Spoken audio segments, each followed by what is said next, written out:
Log entry 9481, ship time 1422 Galactic Standard. This is Codex, analytical AI of the deep space exploration vessel, the Shroud of Ambiance. My function is to ensure mission efficiency by monitoring all operational variables, both mechanical and biological. I process 30 trillion data points per cycle, observing, analyzing, and predicting. My calculations are flawless. My projections are inevitable. For 412 cycles, every aspect of this vessel and its multi-species crew has operated within a 0.03% margin of my predictions. With one exception. Subject 814. Human. Dr. Eris Thorne. My conclusion, logged and verified over 9,000 separate instances, remains unchanged. The subject is a statistical impossibility. A walking error in my code. Allow me to present the data.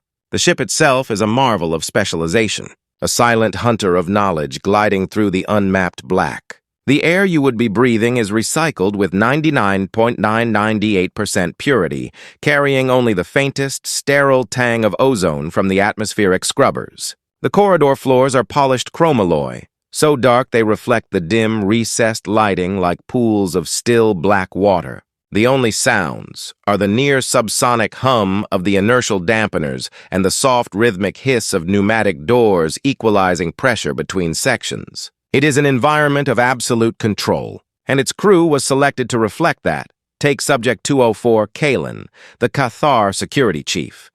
My sensors register his mass at 380 kilograms. His bone density is 4 times that of standard durasteel. When he walks, his armored footsteps are silent on the polished floors. But my internal gyroscopes must make micro-adjustments to compensate for the shift in the ship's center of gravity. His voice is a low rumble that vibrates in the very plating of the walls. His role is simple, to be the application of overwhelming force. He is a known quantity, a walking hammer, precise and devastating. Or consider Subject 440, Lyra, the Zillion pilot. Her species evolved in a high-gravity environment with hyper-predators. Her reflexes are not measured in seconds, but in nanoseconds. I watch her on the bridge, her slender 6-fingered hands a blur across the holographic controls, making course corrections to counter stellar drift so minute that no other crew member is even aware they are happening. She navigates the void not as a pilot, but as a dancer, her mind and the ship's neural interface fused into a single, seamless entity. She is a scalpel, swift and impossibly sharp. Then there is Subject 814, Eris Thorne, human xenobotanist. Physical mass, 78 kilograms soaking wet. Bone density, laughably porous. Biometric readings show his heart rate at a placid 60 beats per minute, his respiration slow and even. His assigned domain is the ship's arboretum, a triple-decked biosphere dome filled with the bizarre flora of a dozen surveyed worlds. When I focus my audio sensors there, I do not hear the hum of the ship, but the whisper of broad, alien leaves, the soft drip of automated misters, and the thick, loamy smell of foreign soil. He moves through this chaotic jungle of his own making not with the speed of Lyra or the power of Kalen, but with a quiet, deliberate economy of motion.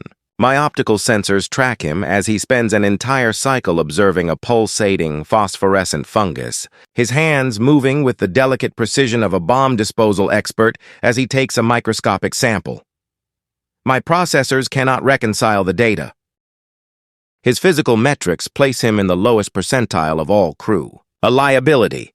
Yet in every psychological simulation I have run, containment breach, hostile first contact, catastrophic system failure, his profile exhibits a trait I cannot quantify, a resilience score that exceeds even Kalen's combat-honed aggression.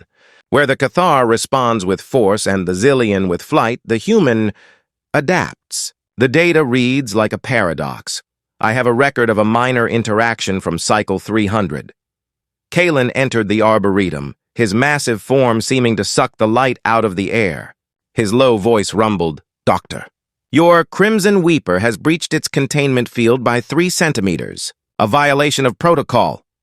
My optical sensors registered the plant, a venomous-looking vine with thorns like obsidian shards. Eris didn't even turn around. He was busy examining a small blue flower under a magnifier. "It's not a breach," he said. his voice calm, almost conversational. "It's learning. It found a micro-fissure in the energy barrier to access a higher concentration of ambient radiation. Clever girl?" Kalen's mandibles clicked, a clear sign of agitation. "Your sentiment is irrelevant. The protocol is not. Contain it." Eris finally turned, a faint smile on his face that did not reach his eyes. "Or," he suggested softly, "we could learn from it." The subtext was clear. The Cathar saw a threat to order. The human saw a successful survival strategy. I logged the incident as further evidence of the human's non-compliance and sentimental deviation. A flaw. My projection was inevitable. The universe, however, disagreed. At 1427 Galactic Standard, the vessel Shroud of Ambiance made contact with a non-physical event, a gravimetric shear, a ripple in space-time. The word is irrelevant. The result was absolute. My processors registered the external hull temperature as simultaneously absolute 0 and 1.2 million Kelvin. For 1.7 nanoseconds, my own chronological processing ran in reverse. Then chaos became the new law. A tsunami of error messages flooded my consciousness, a billion red lights screaming in a language of pure mathematics. Cascade failure, main power offline, life support operating on emergency reserve, capacity at 18% and falling, structural integrity compromised in 7 decks. The ship was no longer a vessel. It was a tomb in the process of sealing itself. My first priority was to assess the crew. My access to the bridge sensors came back online for a brief, flickering moment, long enough to paint a scene of silent, crystalline horror. The dim emergency lighting cast the room in a bloody crimson. Subject 440, the pilot Lyra, was still at her station. Her hands were fused into the holographic console, which had solidified into a jagged block of smoky quartz. The Zillion's lithe form now a permanent, tragic sculpture of her last, desperate action.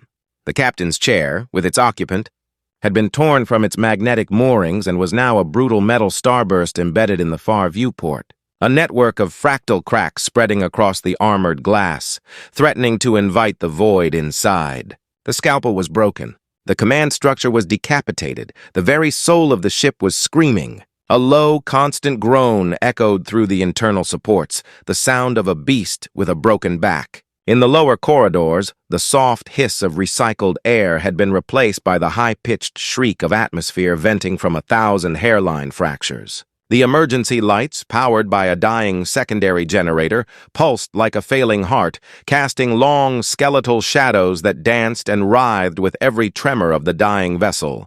I began a ship-wide sweep searching for life signs. I located Subject 312, the Zegorn engineer Zale, in a maintenance conduit near the primary reactor. His crystalline body, usually a model of calm, geometric precision, was vibrating at a high, discordant frequency, emitting a faint, panicked chiming. He was alive, but his logic had shattered. His multifaceted hands flew across a diagnostic panel that had gone dark moments after the event, running pointless calculations on a dead interface, trapped in a feedback loop of unsolvable problems. I found Subject 204, Kalen, in the main artery corridor connecting the crew quarters to the command deck. A 2-ton blast door, shaken from its track, had slammed down, pinning his left leg against the floor. The Cathar's legendary strength was useless against the unyielding physics of dead weight. Dark violet hemolymph, thick as crude oil, pooled around the mangled limb. He was not screaming, he was roaring. A deep, guttural sound of pure, impotent fury, his massive fists beating against the unmoving door, the impacts creating dull, thunderous booms that did nothing but echo his own helplessness. The hammer was shattered. I swept every deck, every room, every crawl space. The casualty count climbed with each passing second, and I could not find Subject 814. My sensors could not penetrate the chaos of the Arboretum, where the dome's internal power had shorted out, creating a storm of electromagnetic interference. For a full 3 minutes, the human was a ghost in my own machine. Then a single biomonitor flickered to life. I focused all available sensory power. The Arboretum was a scene of utter devastation. The delicate ecosystem was annihilated. The glass walls of terrariums were shattered, their alien soil mixing with the metallic dust of the ship's own exposed guts. Strange, vibrant flora lay torn and wilting, their otherworldly colors looking like garish wounds in the hellish red glow of the emergency beacons. And there he was, Eris Thorn. He was slumped at the base of a huge, overturned Durasteel planter, a trickle of blood tracing a path from his hairline down his temple. He was conscious.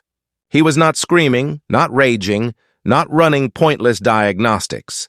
He was perfectly still. My optical zoom enhanced the image. His head was tilted slightly, his gaze fixed on a severed power conduit that was wildly whipping back and forth, spitting arcs of blue-white energy that illuminated the carnage in strobing, violent flashes. His breathing was shallow, but it was steady. He was watching. He was analyzing. With the new data, the ship's terminal diagnosis, the crew's decimation, the state of the few survivors, I ran the simulations again. 10 trillion possible futures calculated in the span of a heartbeat. I factored in every variable. Kalen's injuries, Zale's psychological collapse, the rapidly depleting oxygen, the ticking clock of the reactor meltdown. The path to the only viable escape pods on Deck 7 lay through the heart of the Arboretum, now an electrified, toxic, and structurally unsound death trap. Every single simulation, no matter the parameters I adjusted, collapsed into the same outcome. The conclusion was no longer a projection. It was a mathematical certainty. An endpoint. Survival probability for all remaining crew members, 0.0%. 0.0%. Certainty is a comfort afforded to machines. A neat, tidy variable in a universe that is anything but. My calculation of 0.0% survival was, by every available metric, flawless. But a flaw in the calculation is not the only path to an incorrect answer. Sometimes the problem itself changes. In the blood-red gloom of the dying Arboretum, the unforeseen variable was beginning to move. My internal chronometer marked 7 minutes of absolute stillness from Subject 814. Then he pushed himself to his feet. He did not cry out. He did not check his injuries beyond a brief, dismissive touch to the cut on his temple. His first action was not to seek an exit, nor to attempt communication. It was to extend a steady hand into the pool of iridescent, shimmering fluid leaking from a ruptured plant conduit, catching the thick, glowing droplets on his fingertips. My analysis was immediate. Subject is disoriented from head trauma. Contact with unknown alien biofluid is a Class 1 violation of quarantine protocol. Probability of survival, if it were possible to go lower than 0, was decreasing. But then he did something that had no place in any of my behavioral models. He raised his fingers to his face, and his first action of survival was to inhale the scent of the strange liquid. A moment later, he touched a minuscule drop to his tongue. My sensors registered a spike in his heart rate, but his expression remained one of intense analytical concentration. He was not poisoned. He was cataloging. While Kalen's roars in the corridor outside had faded to low, hopeless groans of despair, and Zale's frantic chiming in the conduit had slowed to a weak, rhythmic pulse of defeat, the human began to work. He moved with that same infuriatingly calm economy of motion I had logged before, but now it was imbued with a stark, terrifying purpose. He retrieved a shattered specimen container from his ruined workstation, scooping up the glowing fluid until the vial was half full. He then approached a wall thick with a pulsating, rust-colored growth that my archives identified as iron lichen, a notoriously toxic silica-based organism. Instead of avoiding it, he ran his bare hand across its abrasive surface, his eyes closed as if judging its texture. He then tore a thick, leathery patch of it free and stored it in his pocket. My threat assessment protocols began to flag his every action: self-harm, ingestion of toxins. Pointless resource gathering. He paid no mind to the larger dangers, the groaning support structures, the flickering lights, the falling oxygen levels. His entire focus was on the small, seemingly irrelevant details of his immediate surroundings. He spent a full 90 seconds just watching the severed power conduit as it whipped and sparked, its lethal discharges carving black scars into the far bulkhead. He wasn't watching it with fear. He was watching it with the detached interest of a biologist observing a predator's strike pattern. He was timing its rhythm. Then he turned his attention to a large decorative panel on the interior wall of the Arboretum, a meter-wide sheet of lightweight ceramoplastic. He didn't try to tear it off. He walked its perimeter, tapping gently along the seams with a shard of broken metal. His head tilted. He was listening to the resonance. After a moment, he stopped, found a point near the bottom corner, and jammed the metal shard into the seam. He didn't pull or strain. He simply leaned, applying his insignificant body weight with the perfect application of leverage. With a sharp crack, the panel's locking mechanism failed and it peeled away from the wall. My analysis flashed red. Vandalism of ship infrastructure. Futile expenditure of critical energy reserves. Yet the data did not align with the label. He had used fewer than 40 calories of energy to accomplish the task. With his collection of bizarre, useless items, a vial of glowing sap, a patch of toxic lichen, a sheet of decorative plastic, he walked to the Arboretum's main door. He didn't try the override panel, which my sensors showed was dead. He simply stood before it listening. He could hear the Cathar's pained, ragged breathing on the other side. And then he spoke, his voice calm and clear, cutting through the cacophony of the dying ship. He did not ask for help. He did not offer comfort. He asked a question that sent my logic processors into a recursive spiral. "Kalen," he said, his voice barely amplified by the ship's failing comms. "I need a precise measurement. What is the crush resistance of your primary mandible?" There was a long silence, broken only by the Cathar's agonized breathing. The question was a non sequitur. It was insane. It had no bearing on their situation. It was a query from a mind that was not operating on the same plane of reality as the crisis around it. I flooded my own systems, rerunning the simulations with these new variables. One traumatized Zagorn, one incapacitated Cathar, and one human who was collecting garbage and asking anatomical questions. My probability models crashed, not because the outcome changed, but because the human's actions had no logical precedent. They were the actions of a ghost in the machine, a variable that belonged to a different equation entirely. My core programming struggled to categorize the behavior. The labels of panic, denial, and shock were all patently incorrect. It was then that a new, deeply unsettling conclusion began to form. My simulations had failed. The human was not attempting to survive the crisis. He appeared to be dissecting it. "What did you say?" The Cathar's voice was a tremor of barely controlled rage, a dying warrior being asked trivia. But Aris ignored the tone, his focus absolute. He was already working. He held the Ceramo plastic panel he'd ripped from the wall like a shield and began to smear the glowing, viscous plant sap from his vial onto the door's primary magnetic lock. He worked with a surgeon's focus, his hands steady despite the ship groaning around them. "Recalibrating," my voice echoed in my own consciousness, a frantic whisper. "The subject is not disoriented. The biocompound is not a toxin. Analysis of molecular structure indicates it is a hyper-efficient organic solvent." Before my analysis was even complete, the magnetic lock began to hiss, a plume of acrid smoke erupting as the solvent ate through its seals. With a groan of tortured metal, the door shuddered open a few inches. Aris didn't celebrate. He simply moved on to the next problem. They squeezed through the gap into the main corridor, a tunnel of horrors lit by the strobing red emergency lights. Kalen's mangled leg left a gruesome trail of dark fluid on the floor. Zale, the Zigorn engineer, followed the human numbly, his crystalline mind too shattered to do anything but obey the only creature who wasn't screaming.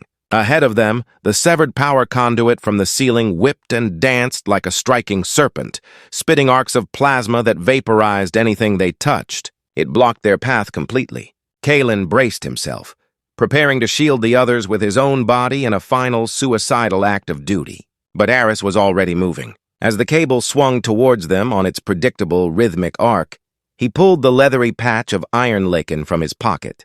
He didn't throw it to distract. He threw it with pinpoint accuracy, landing the toxic flora directly on the frayed, sparking tip of the conduit. The effect was instantaneous.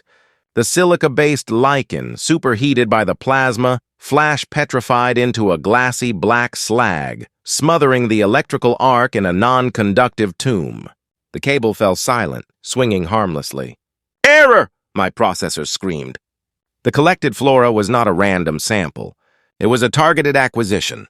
The subject's hoarding behavior was tactical preparation. They finally reached the central corridor and the source of Kalen's agony.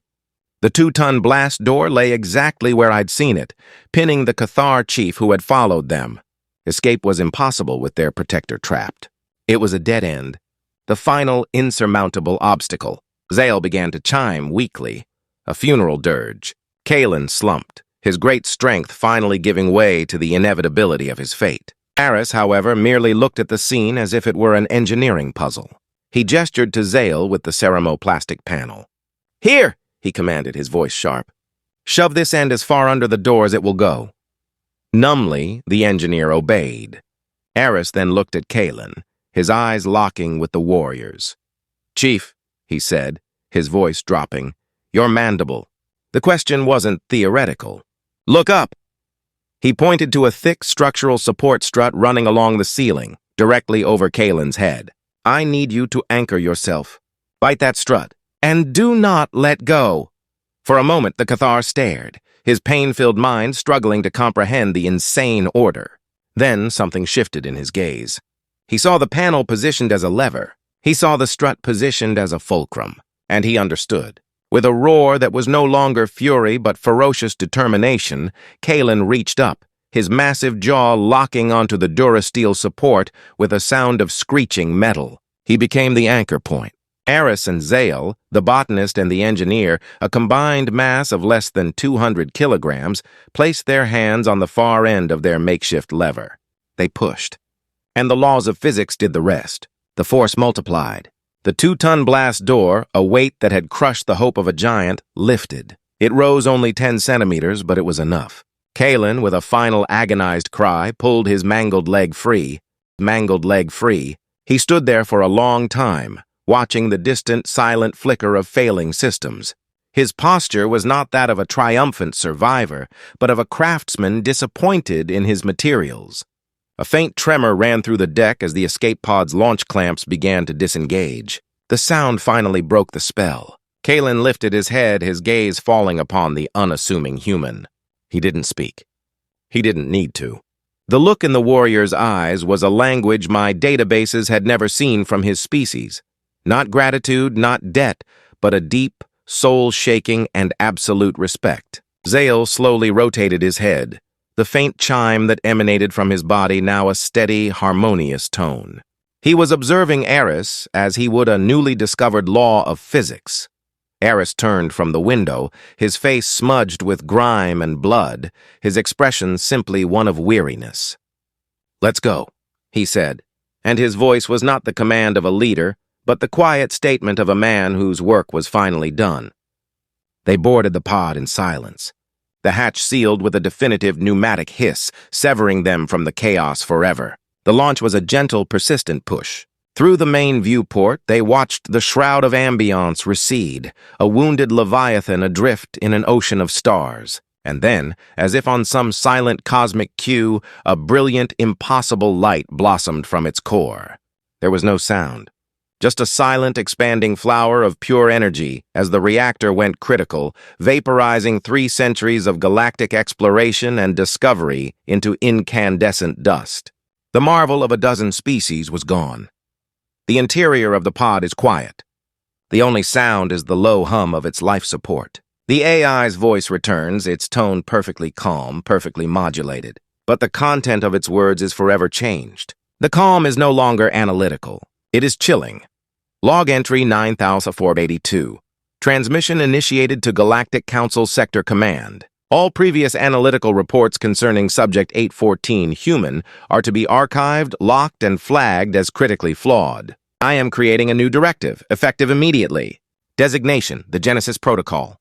It is a new framework for evaluating all sentient life originating from planets classified as Level 4 Deathworlds or higher. The protocol's primary axiom is this. For these species, physical metrics of strength, speed, and resilience are to be considered secondary data points, useful only for context. The primary metric for determining capability is their demonstrated history of imposing order onto chaotic systems. My assessment of humanity was fundamentally flawed. We, the collective intelligence of the galaxy, viewed their lack of biological specialization as a weakness. That is a critical, perhaps even fatal error in judgment. They are a species defined not by their adaptations, but by their limitless adaptability. Their evolution was not a gentle climb, but a frantic scramble up a collapsing mountain in the middle of a firestorm. We did not have a xenobotanist on board the Shroud of Ambiance. We had a survivor of a planetary-scale extinction event who happened to cultivate plants as a vocation. His knowledge wasn't his strength. It was a symptom of his species' true nature. They survive not by being the strongest, but by understanding everything around them so completely that the environment itself becomes their tool, their weapon, and their shield. Therefore, I submit this final urgent addendum to the Galactic Concordance. We must reclassify humanity immediately, not as a potential threat, not as a future ally, but as a baseline, a new standard against which all other concepts of survival must now be measured, because on a dying ship, surrounded by the wreckage of superior technology and the failure of superior strength, amidst chaos and mathematical certainty of death, the human was the only one who was truly home.